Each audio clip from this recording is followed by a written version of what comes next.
سیاست کے لیے اس وقت جب میری پولیس ایف سی اور میری فوج کے جوانوں کی 42 لاشیں ان کے گھروں جا رہی تھی، اس وقت اگر آپ شہداء پہ بات کریں، غازیوں پہ بات کریں، آپ کو تو چاہیے آپ ان کا حوصلہ بڑھائیں، ان کی ہمت بڑھائیں، ان کے ساتھ کھڑے ہو جائیں. اور الحمدللہ ہم روز اول سے اس پہ یقین رکھتے ہیں کہ یہ پاکستان، آپ دیکھ لیں جہاں فوج مضبوط نہیں تھی اور جہاں اس طرح کی صورتحال آئی، ان اسلامی ممالک کا حال بھی دیکھ لیں کیا ہے. اور آج آپ کا کہ مارکہ حق کی کامیابی کے بعد پوری دنیا میں پاکستان اور پاکستان کی بات ہو رہی ہے. ابھی ایران امریکہ مذاکرات، پاکستان کی بات ہو رہی ہے. اگر اس امت کو ایک رکھا ہے، میں یہ ذمہ داری کے ساتھ کہہ رہا ہوں، تو وہ آپ کی قیادت نے مسلم عرب دنیا اور ایران کے درمیان تصادم نہیں ہونے دیا. آپ کے فیلڈ مارشل، آپ کے وزیر اعظم، آپ کے پریزیڈنٹ، آپ کے علماء، یہ جو وحدت اور اتحاد کا قافلہ ہے، ہم سمجھتے ہیں اور یہ بات کہنا چاہتے ہیں کہ سیاست کے میدان میں سیاست کیجئے. اپنے ملک کے ان بچوں کو، اپنے بیٹوں کو، اس فوج میں کون ہے؟ کوئی بنگلہ دیش سے آیا ہے یا افغانستان سے آیا ہے یا تاجکستان؟ یہ میرے اور آپ کے بھائی اور بیٹے ہیں. یہ میری فوج ہے، ہمیں اس پہ فخر ہے اور ہم اس پر فخر کرتے ہیں. اور یہ آج کے اس جو ہے فورم کی طرف سے، قومی پیغام امن کمیٹی اور صوبائی پیغام امن کمیٹی کی طرف سے بھی میں یہ گزارش کروں گا اور میں معافی مانگتا ہوں اپنے فوج کے جوانوں سے، میں معافی مانگتا ہوں ان شہداء کی ماؤں سے،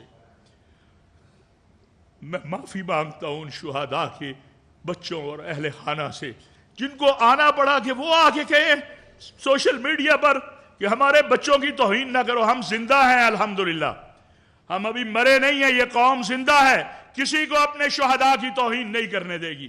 میں اس ماں کو جو کل رات کہہ رہی تھی کہ بتاؤ کتنے پیسے چاہیے تمہیں، میں نے بیٹا شہید کروایا ہے، تم بتاؤ میں تمہیں پیسے دیتی ہوں. اگر پیسوں سے بیٹے تولے جاتے، یہ پیسوں سے نہیں تولے جاتے.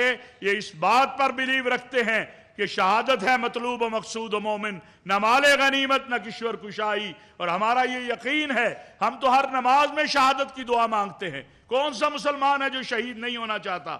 اصحاب رسول و اہل بیت سے لے کر کل اگر کوئی اٹھ کے کہے گا کہ یہ مولوی صاحب جو ہے یہ تو نماز پڑھاتا ہے، پیسے لیتا ہے، اس کو اجر کس چیز کا ملے؟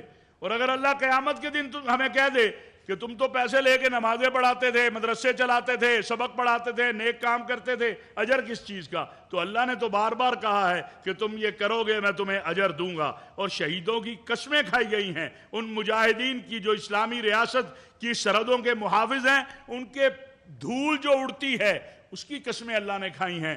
میں اپنی طرف سے بھی، اپنے ساتھیوں کی طرف سے بھی ان شہداء کے والدین سے، بچوں سے، بیویوں سے، بہن بھائیوں سے معافی کا طلبگار ہوں جو دکھی ہوئے ہیں. ہم آپ سے زیادہ دکھی ہوئے ہیں. کیسے میں اس کی توہین کروں جو میں سوتا ہوں اور میرے لیے اپنی جان دے کے قربان ہو جاتا ہے؟ اس لیے میں پھر عرض کروں گا کہ اللہ کا واسطہ ہے، اس ملک پر ایک دہشت گردی کی جنگ جو مسلط کرنے کی کوشش ہو رہی ہے، اس میں ہم اپنی ریاست کے ساتھ کھڑے ہوں، ہم اپنی اداروں کے ساتھ کھڑے ہیں، پوری قوم کھڑی ہے. فتنہ خوارج کو بھی سب نے پہچان لیا، فتنہ ہندوستان کو بھی پہچان لیا. ہم ان کے بالواسطہ، بلا واسطہ، دانستہ یا نادانستہ، میرے یہ چاروں جملے پلیز یاد رکھیے، کسی بھی طور پر ہم ان کے سہولت کار نہ بنیں. میں گزارش کروں گا محترم جناب سید ضیاء اللہ شاہ صاحب بخاری سے کہ وہ 1 منٹ میں آپ کے سامنے اپنے جذبات کا اظہار فرمائیں. محترم جناب سید ضیاء اللہ شاہ صاحب بخاری. بسم اللہ الرحمن الرحیم. میں سب سے پہلے عزت باب وزیر اعلیٰ سندھ سید مراد علی شاہ صاحب اور تمام فقائے کرام کا دل کی گہرائیوں سے شکریہ ادا کرتا ہوں کہ جنہوں نے آج بہت ہی فراخ دلی کے ساتھ اور انتہائی فیاضی کے ساتھ اس ہمارے فورم کا استقبال کیا. اور پھر اس کے بعد میں یہ عرض کرنا چاہتا ہوں کہ ہم جو پیغام لے کر یہاں پہ حاضر ہوئے قومی پیغام امن کمیٹی کی مناسبت سے، وہ یقیناً یہی ہے کہ وطن عظیم پاکستان کو اللہ تعالیٰ نے مارکہ حق کے بعد جو شان عطا کی ہے اور اس کا منہ بھوڑتا ثبوت امریکہ اور ایران کی جنگ بندی میں پاکستان میں اتنے بڑے بڑے ملکوں کی امن اور جنگ کے فیصلے کیے گئے، تو میں یہ سمجھتا ہوں اس کے بعد ہمارے اوپر جو جنریشن وار جس انداز سے مسلط کی گئی، مجھے یہاں پر صدر مملکت عزت مآب محترم آصف علی زرداری صاحب کی بصیرت اور فراست کو